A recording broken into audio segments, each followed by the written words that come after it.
In the days of good King Alfred, there lived a little boy named Jack, with his widow mother, in a very small cottage in which there was no furniture at all, except one wooden stool and a rickety table.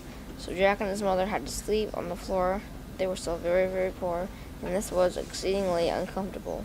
Jack's father had been a farmer, but he was dead, and Jack was not big enough to dig and plow and attend to the farm, and there was no one else to do it. Soon all the money that had been left was spent. So then Jack's mother was very miserable, and she told him that he must take the cow, all they now had left, and sell her. Jack was very sad, but he was a good little boy and wanted to help his mother, so he set off. He had not gone very far when he met a man to whom he told his tale. The man spoke very kindly to Jack and said he would willingly buy the cow, but that as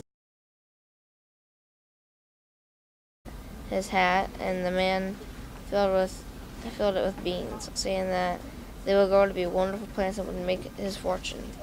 Jack ran home to his mother in high glee, but when she saw just common-looking beans instead of a piece of gold, was very angry indeed, and threw him out of the window.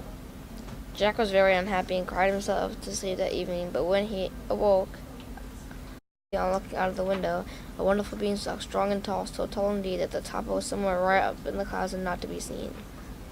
It must have a top, thought Jack, and I mean to find it.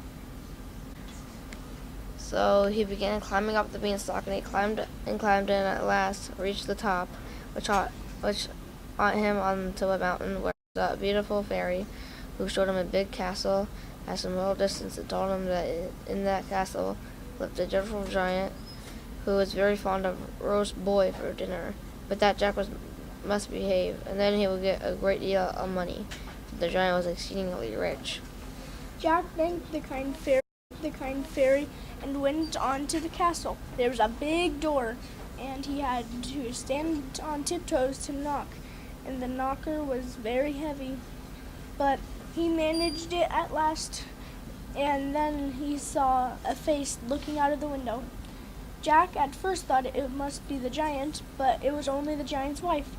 And the giant's wife, a kind woman who, when she saw how hungry he was, for he had no breakfast and come a long journey, took him in and gave him some dinner.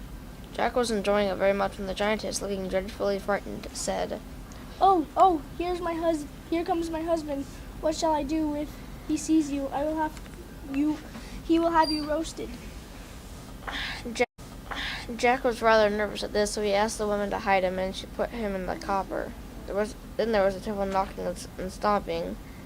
And a very stormy day, like lions in a menagerie at feeding time, and he walked all around, sniffing and snuffing, peeping and prying into all the corners and places where he thought anyone might be hidden. Then at last he thought he must have made a mistake, and that it was his dinner he had smelt. And he sat down to the table and ate a great deal, and drank a great deal. And Jack lifted up the cover of the copper just a little way and watched him. When the giant had eaten until he could eat no more, he took some bags full of gold out of his pocket and placed them by his side, and then he was so tired that he lay back in his chair and went to sleep. Now is my time,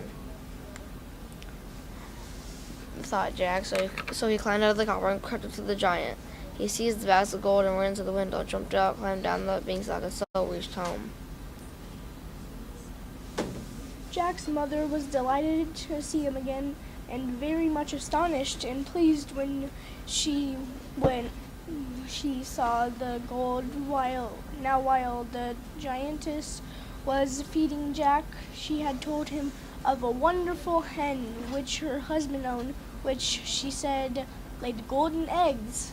Jack thought, if we had that hen, we should never be poor anymore. So the next day he climbed up the beanstalk again and went to the castle. This time no one was at home, and so he took the hen and got back safely, although she cackled so loudly that he thought the giant was here, wherever he might be.